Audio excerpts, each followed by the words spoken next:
If you are someone that talks about your problems incessantly, this video is for you. So just recently, sadly, my Chihuahua pumpkin of 16 years just went to heaven last week. Now, I will tell you, I was devastated. I was sad. There were so many mixed emotions that I felt that I normally don't feel on a daily basis. As you can see, I teach people how to love life. Being sad is not one of them. However, things in life happen. I get it. And I have to say, like, losing a pet sucks. But I'm going to tell you what I did about it, because everything I teach you, it's stuff that I've implemented and I've learned has worked for me. And that's why I share. So that way you don't have to go through the shit that I went through. So it helps you kind of feel better a little faster. So the one thing when my pup did die, which was last Tuesday, besides my immediate family, which was my husband, my mom, my dad, my sister, my brother-in-law, I told no one. I didn't tell anyone my dog died. And the reason why I didn't is because I wasn't ready. And yeah, I could have told the world, I could have told all my friends, but let me explain, by doing that, it would have made me feel worse. I would have felt a lot more heavy emotion around it, where really what I really needed, and this is why I'm telling you, and this is why I'm doing this video, people don't realize the importance of processing your emotions on your own. No, yes, I told my husband, he's my best friend. I told my parents because they love my dog and they have been with my dog for so long, and my sister and her husband. But besides those people, I wasn't ready to accept condolences. I wasn't ready to accept the fact he was gone.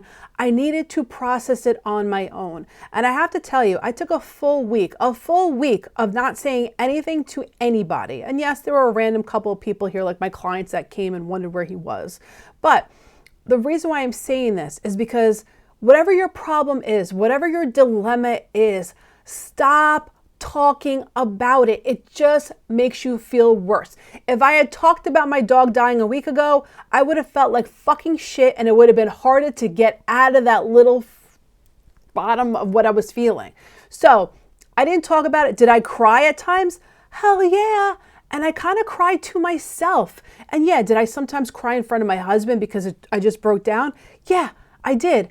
But had I kept telling people, had I kept talking about it, I would have made it worse. I wouldn't have been able to find that moment of feeling better, knowing that he's in a better place, and knowing at the end he was declining and his little tiny legs were getting weaker, and knowing that now he's running around freely, and he's probably running around freely in my house right now. So I had to walk myself mentally with the knowing and the acceptance that he was gone.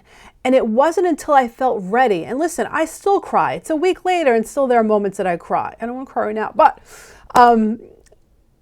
it's like, you know, if I had done it a week ago, I'd be bowling right now, where even now I'm still sensitive. But so that's my point. You have to make sure that when you're talking about things, that you're being productive and you're not contributing negative energy to yourself by making a problem bigger by talking about it.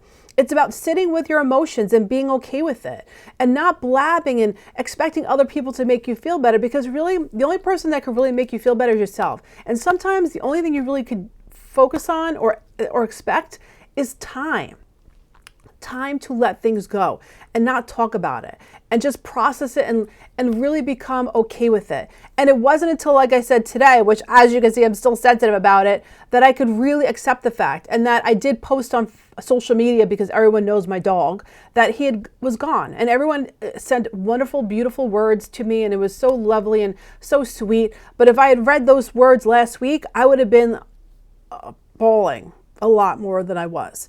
And so that's what I want you to realize. Like, you have to really distract yourself from whatever that problem is. Stop talking about it. What I did last week, I tried to do everything but think about my dog. The first thing I did is I took all his bowls away, took all his beds away, because I wanted to just get into the next headspace of that he's well, I'm well, I need to move forward. I'm going to miss him, but I don't want to really cry and be sad about him for a really long time, because first of all, my dog doesn't want me to be sad. He doesn't. Like, your loved one who passed does not want you to be sad. Like, that's the most opposite thing that they want for you. But I had to remind myself of that too, right? Because everything I teach you, it's what I learn about life and things I implement. And I only know it because I lived a lot of it. And so I get it. And so that's why I'm teaching you so you don't have to go through the heartache longer than you have to. And knowing the importance of really processing your emotions by yourself and really sitting with it. And if you have to cry, cry.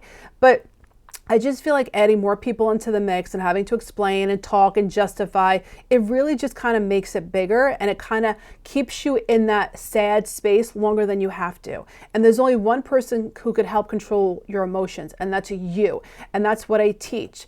It's being okay with your emotions, validating them and being okay, but also with the notion of wanting to move forward. And when you're ready, okay, when you're ready for a solution, then you could talk about things, but with the purpose of moving forward and not rehashing your problems and not dwelling on something that's making you sad. It's about how to move forward. And the best thing to do is process your emotions by yourself on your own. And again, if it's something big or major, obviously talk to your parents, but you know what I'm talking about. Like just basic things, like process them for a couple of days before sharing, because you may realize you can come up with a solution of feeling better without even sharing. And that alone is confidence, because it teaches you that you have the power to control your emotions and your happiness, which is everything I teach and everything you have the power to do.